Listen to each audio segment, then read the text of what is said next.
Atmiya Yogamitras, welcome to Yoga Katha series by your Yogamitra Subupaya. Varaha Roopam Devavarishtam Varasmita Vadanam Vajradantadara Raksha Kavacham. Last year, almost all of us were singing this song, humming this song again and again, thanks to Kantara. The third in the list of the Dashavataras that we are looking at is the Varaha Avatara, the wild boar. Shweta Varaha, Yajna Varaha, Bhu Varaha, Lakshmi Varaha, the different forms that we adore. Varaha Swami has a great many yogic lessons to teach us. We should look into the reason why the two avatars, Varaha and Nrsimha avatars, happened. We all get to know. We have seen about the Sanakadi Rishis in the beginning of creation. They were the first and foremost yogis to be created by the creator Brahma. They were Brahma's Manasaputras, who had always a free access to go and approach the Supreme Lord Vishnu. And there were two gatekeepers, the Dwarapalakas Jaya and Vijaya. When Sanakadi Rishis went there, they stopped them from entering the Lord's abode. And that is where the curse happened, that they have to be born, because the Asuri Sampat, I have been telling about the Devi Sampat and Asuri Sampat. The Asuri Sampat in them, they were actually in the divine abode of the Lord, but still the Asuri Sampat of the Damba, Dharba, the Hankara came because they were pride that they were the gatekeepers. Only if they allow that these humble devotees can approach the Lord. My dear friends, even we get this in our practice of yoga. The moment we get into some advanced practice and we see some results, for example, simple practice of an asana, Shirshasana, when we do that, how much of, not just the head goes down, but head weight goes up. So we feel pride of it.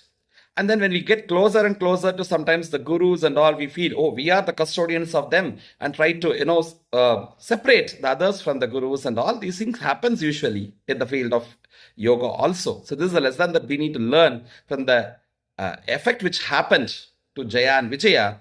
So they were Jaya and Vijaya means victory and success. But then they had the downfall. They have to come back to this earth and be born, though they were elevated up. Urdhan gacchati sattvastaha. Madhye tishtanti rajasaha.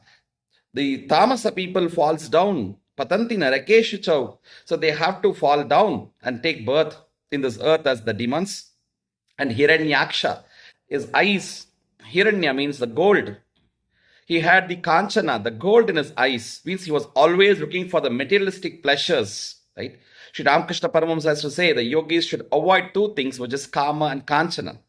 And here, his eyes was full of desires of the materialistic wealth, and therefore he was called the Hiranyaksha.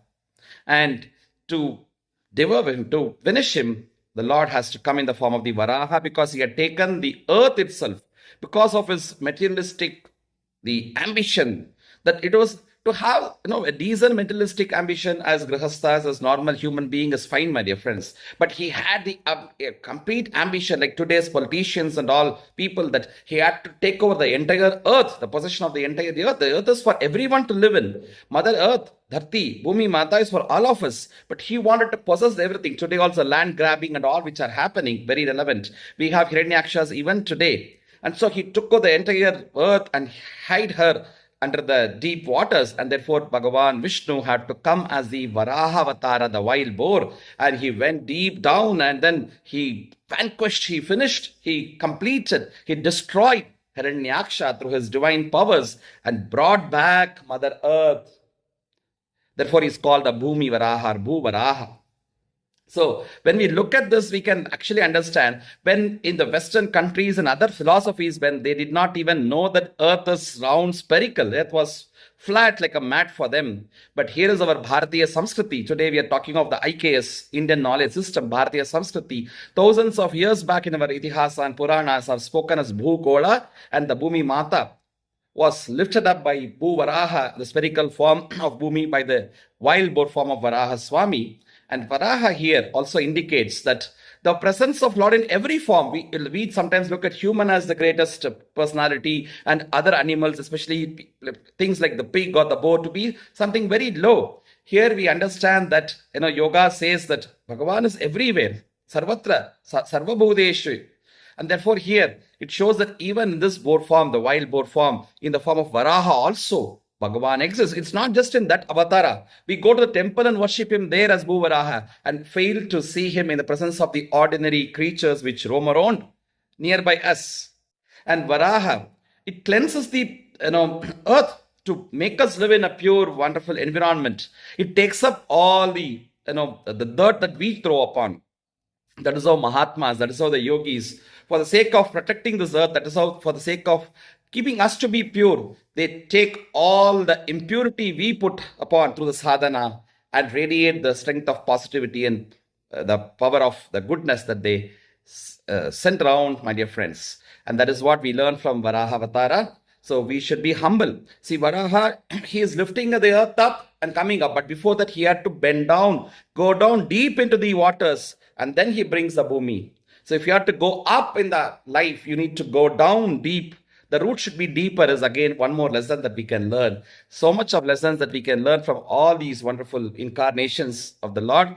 Yoga is not restricted to the mat, but from all these incarnations, Bhagavan Vishnu has been giving us the lessons of yoga. Let's all kindly invoke these wonderful teachings of the yogic relevance from Varaha Avatara. Jai Bol Varaha Bhagavan ki Jai.